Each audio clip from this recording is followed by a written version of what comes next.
আজকের আধুনিক ও দ্রুতগামী যুগে সময় যেন সত্যি ছোট হয়ে গেছে। দিন যেন চোখের পলকেই শেষ হয়ে যায়, মাসগুলো চলে যায় বুঝে ওঠার আগেই।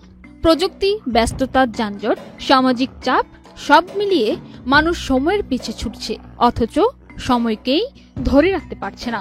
মহানবী হযরত মুহাম্মদ সাল্লাল্লাহু আলাইহি সাল্লাম সময়ের গুরুত্ব সম্পর্কে আগেই সতর্ক করেছিলেন।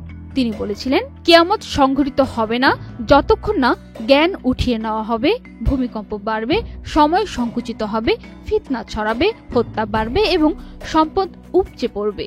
মুসলিম হাদিস নং 2672। এই সহিহ হাদিসে সময় সংকুচিত হয়ে যাবে কথাটি আমাদের বর্তমান সময়ের বাস্তবতার সঙ্গে গভীরভাবে মিলে যায়।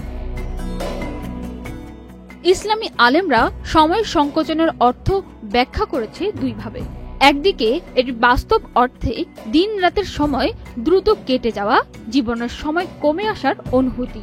অন্যদিকে এটি রূপক অর্থে যোগাযোগ প্রযুক্তি ও যাত্রার গতি এত বেড়ে গেছে যে পৃথিবী যেন ছোট হয়ে গেছে।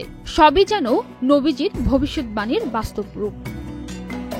এই সময় সংকোচনের প্রভাব শুধু ব্যক্তিগত নয়, বরং সামাজিক ও নৈতিক জীবনে গভীর ছাপ ফেলছে।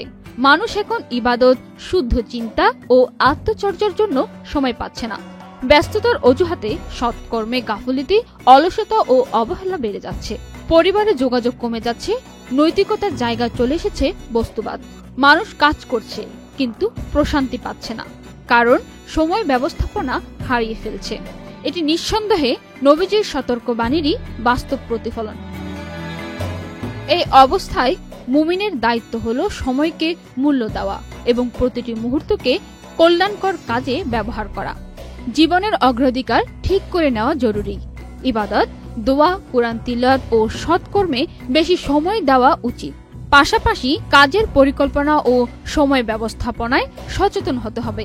প্রযুক্তিকে শত্রু নয়, বরং সহায়ক শক্তি হিসেবে ব্যবহার করতে হবে, যাতে সময় নষ্ট না হয়। সমাজ, পরিবার ও নিজের দায়িত্ব পালনেও গাফিল না হওয়া জরুরি।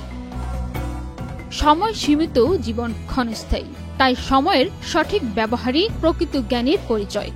মহানবীর এই হাদিস আমাদের মনে করিয়ে দেয়, সময় চলে গেলে আর ফিরে আসে না। আজ যদি সময়ের মূল্য না বুঝি, কাল হয়তো অনুশোচনা ছাড়া কিছুই থাকবে না। পান্না আক্তার, চ্যানেল আই।